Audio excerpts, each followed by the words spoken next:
اعوذ باللہ من الشیطان الرجیم بسم اللہ الرحمن الرحیم۔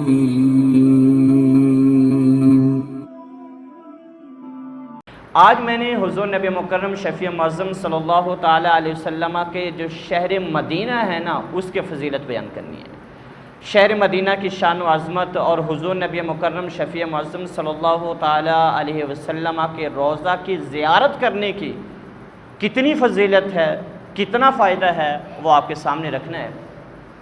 معزز صاحب اکرام، حضور نبی مکرم شفیع معظم صلی اللہ تعالیٰ علیہ وسلم کی بارگاہ میں حاضر ہونے کا تو رب نے خود حکم ارشاد فرمایا ہے، جیسے کہ میں نے آیت کریمہ کے اندر آپ کے سماعتوں کے گوش گزار کیا کہ اللہ تبارک و تعالی نے نبی کریم صلی اللہ تعالیٰ علیہ وسلم کے جو غلامان ہیں، غلمان ہیں، جو حضور کے غلام ہیں، جو حضور کے چاہنے والے ہیں، محبت کرنے والے ہیں، ان سے اگر کوئی گناہ ہوتا ہے، کوئی غلطی ہوتی ہے اور کسی قسم کی نافرمانی سرزد ہوتی ہے، تو رب نے خود فرمایا کہ اے محبوب، اس کے بخشوانے کا، گناہوں کی معافی کا، اس نافرمانی جو رب کی ہے، اس کی معافی حاصل کرنے کا طریقہ کار یہ ہے کہ حضور کے روضے کے اوپر حاضر ہوا جائے، حضور نبی کریم صلی اللہ تعالیٰ علیہ وسلم کی بارگاہ میں حاضر ہوا جائے۔ اور جب حضور کی بارگاہ میں کوئی حاضر ہو جائے گا تو اللہ تبارک و تعالیٰ جب حضور اس کی سفارش بھی کر دیں گے اللہ کی بارگاہ میں، تو لَوَجَدُ اللَّهَ تَوَّابًا رَحِيمًا،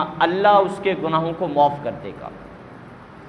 وہ اللہ تبارک و تعالیٰ کو پائیں گے بخشنے والا، رحم فرمانے والا، جب کوئی شخص حضور کو اپنا شفیع بنا لے اور نبی کریم صلی اللہ تعالیٰ علیہ وسلم کسی کی شفاعت فرما دے، اللہ تبارک و تعالیٰ اس بندے کی بخشش فرما کر اسے جنت عطا فرمائے گا جب حضور صلی اللہ تعالیٰ علیہ وسلم کی شفاعت نصیب ہو جائے۔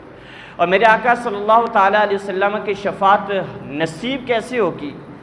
ایک طریقہ کار میرے آقا صلی اللہ تعالیٰ علیہ وسلم نے یہ فرمایا، مدینہ المنورہ کی فضیلت بھی اسی سے واضح ہوتی ہے۔ میرے حضور نبی کریم صلی اللہ تعالیٰ علیہ وسلم نے فرمایا کہ جو تم میں سے مر سکتا ہو تو اسے چاہیے مدینہ کے اندر، یعنی اپنے مرنے کا سماں اسے پیدا کرنا چاہیے، کہاں؟ مدینہ کے اندر۔ اسے دعا کرنی چاہیے کہ رب مجھے موت عطا فرما، کہاں؟ مدینہ المنورہ کے اندر۔ میرے آقا نے فرمایا کیوں؟ اس لیے کہ جو بندہ مدینہ کے اندر فوت ہوا اور مدینہ کے اندر دفن ہوا، میرے آقا نے فرمایا کل قیامت والے دن میں اس کی سفارش کروں گا، اللہ کے حضور اس کی کیا کروں؟ سب سے پہلے مدینہ والے جو ہوں گے، حضور نبی کریم صلی اللہ تعالیٰ علیہ وسلم کے ساتھ قبر سے اٹھیں گے۔ حضور نبی کریم صلی اللہ تعالیٰ علیہ وسلم کیا ہوں گے؟ ان کے آگے آگے ہوں گے، وہ سارے کیا ہوں گے؟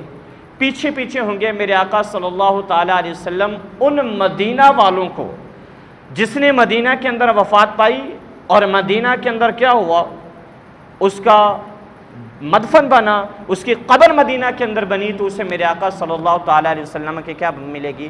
شفاعت ملے گی۔ تو میرے آقا صلی اللہ تعالیٰ علیہ وسلم کی ایک اور حدیث پاک ہے، آقا نامدار حضور تاجدار ختم نبوت صلی اللہ تعالیٰ علیہ وسلم نے ارشاد فرمایا کہ جو شخص مدینہ کی تکلیف کو برداشت کر لے گا نا، مدینہ میں رہتے ہوئے جو تکلیف آئیں، جو مصیبتیں آئیں، جو مشقت میں آئیں، میرے آقا نے فرمایا کہ اگر وہ ان مشقتوں کے اوپر صبر کرے گا، انہیں برداشت کر لے گا، تو کل قیامت والے دن میں اس کی سفارش کروں گا۔